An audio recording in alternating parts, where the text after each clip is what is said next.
Ladies and gentlemen, boys and girls, welcome along to the Rovers Rant podcast, where we discuss everything red and white, everything Robins related, and, on noted occasions, much else besides in the rugby league world. And this is a reaction video to Hull Kingston Rovers' 52 points to 10 tectonic quaking of St Helens last night.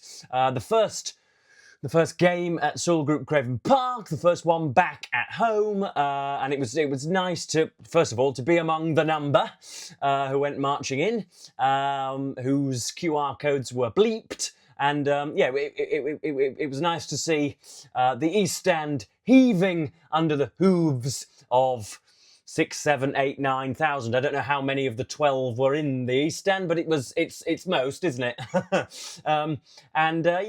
I think beforehand, going to the pubs and walking up and overhearing a few conversations, there was understandable trepidation after the cringe-worthy stuff over in Perpignan and over the sort of the shark's teeth unpredictability, both of Hull Kingston Rovers and nearly every other blighter in the Super League this season. Though St Helens have struggled against us the last few years, though I think we have basically a 100% record since Peters took over, though we may have lost in 22 or in 23, but since then I think we've won the last 5 or 6. They've been good when they've wanted to be, though they haven't played top sides, I don't really think.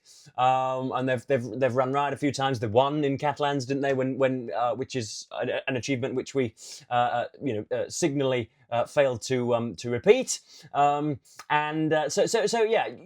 Again, you could see a world in which Saints did us last night, and they did not. It all started right from the kickoff.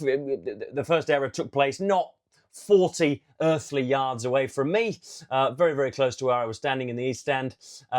Just a simple knock-on, the sort that shouldn't be seen in an under-9 girls match.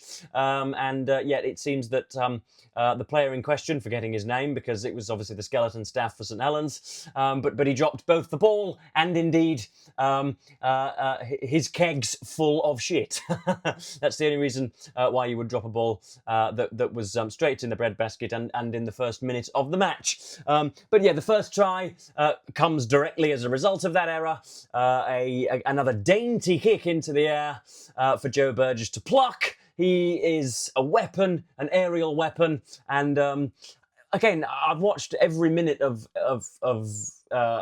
every Rovers match for the last 3 or 4 years, and can't remember a time when Burgess looked more threatening in the air. Surely he can't be getting taller in his 30s, and yet it seems we've suddenly clued on to the fact that Burgess is probably 3 inches taller than most other wingers, and so we're now abusing him somewhat. Which is great to see, and obviously flings the ball into the stands. Could do with a haircut, I think. I know that he's on the path to self-improvement. He's foregone all pornography and has stopped drinking a great deal. And I think it's time that he went down the salon so that somebody can have a snip at him, because he looks, as per usual, as if he's not been out of bed for longer than 5 or 6 minutes. But he scores the opening try. Lewis gets a couple down that edge as well. Some really nice work. I think Lewis's first try should have been stopped. It's unforgivable, really, from a St Helens perspective.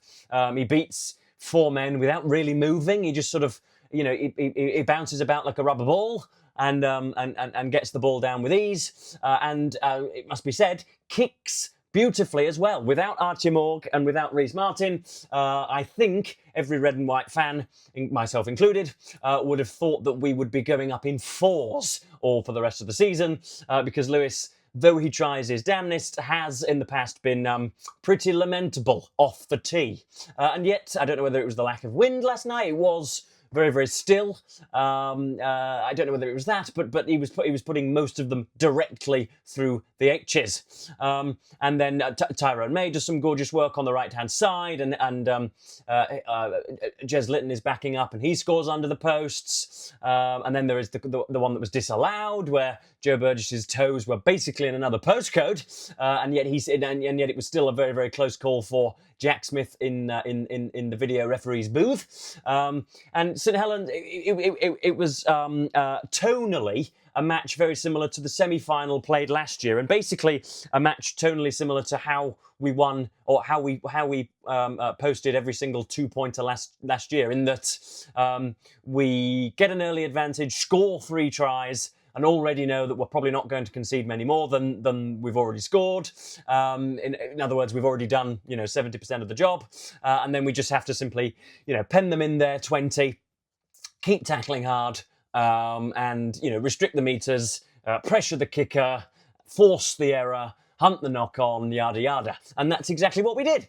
And I think I wasn't watching the Sky coverage because I was there in the flesh, but I think at the 35-minute mark we had 13 play the balls in the opposition 20. That kind of all-encompassing stat. We'd had 13 play the balls in the opposition 20, and they'd had none.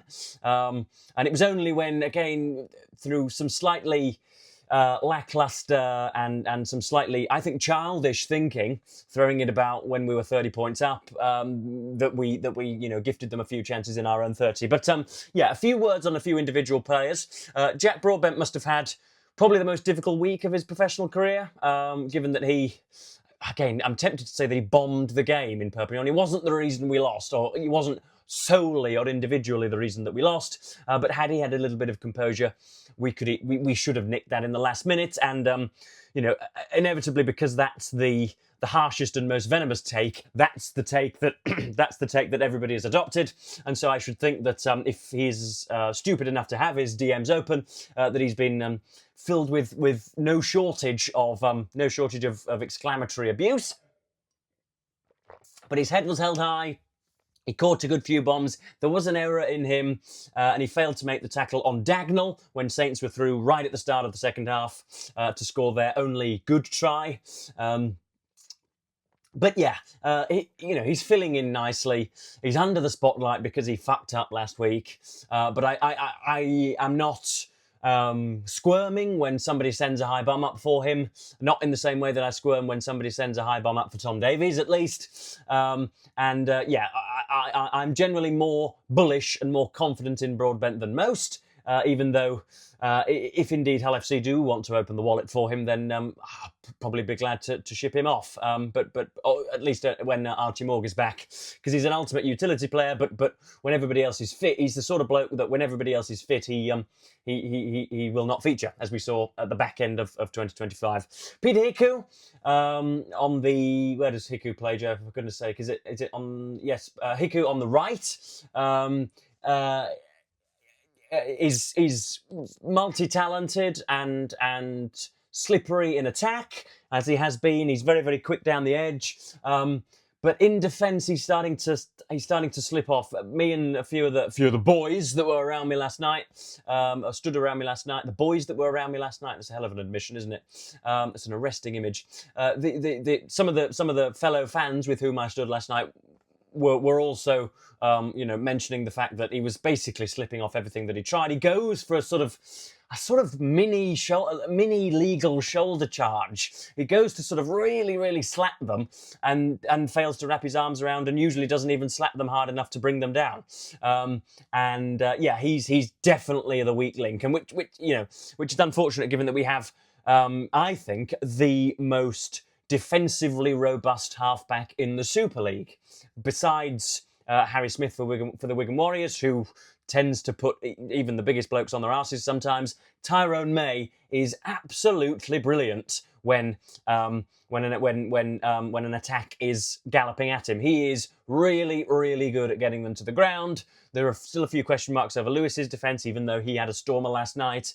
Tyrone May is really coming into his own more and more, and he's just impressing me. He's impressing me week by week. He's so composed, so elegant, so equine, and just so he's bred to play rugby league almost. He's so very good, and I'll be shedding a few metaphysical tears when he inevitably, wanders off into the sunset.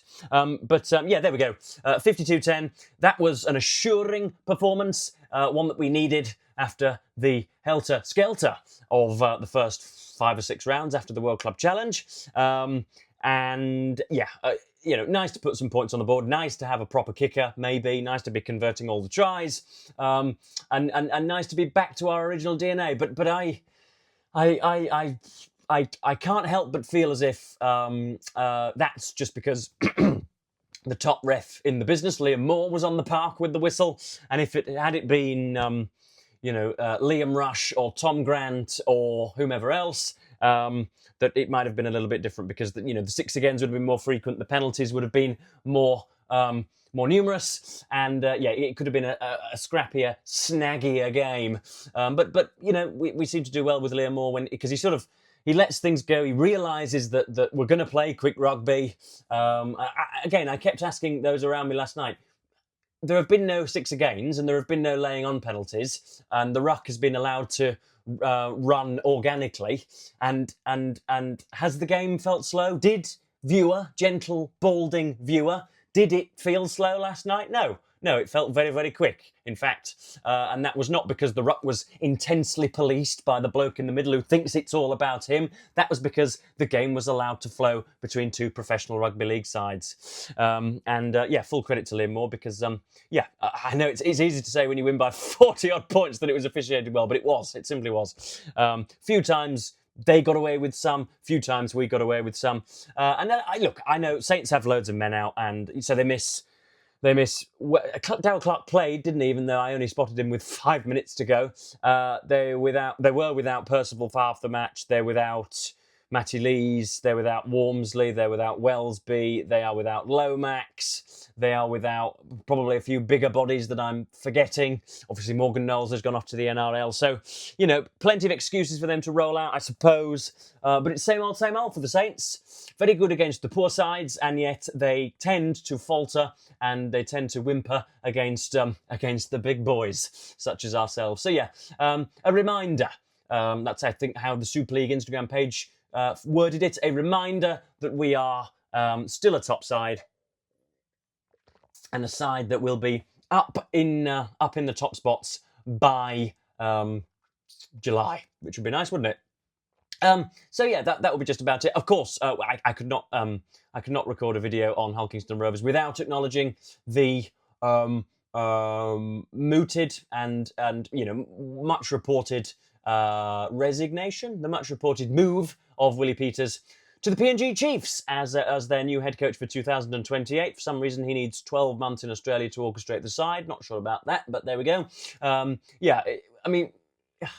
I know nothing's been admitted, and I know that it's been called a dead cert, but only 3 weeks ago it was a dead cert that he was the England coach for the next few years. And look how those rumours have gone gulling out of the window.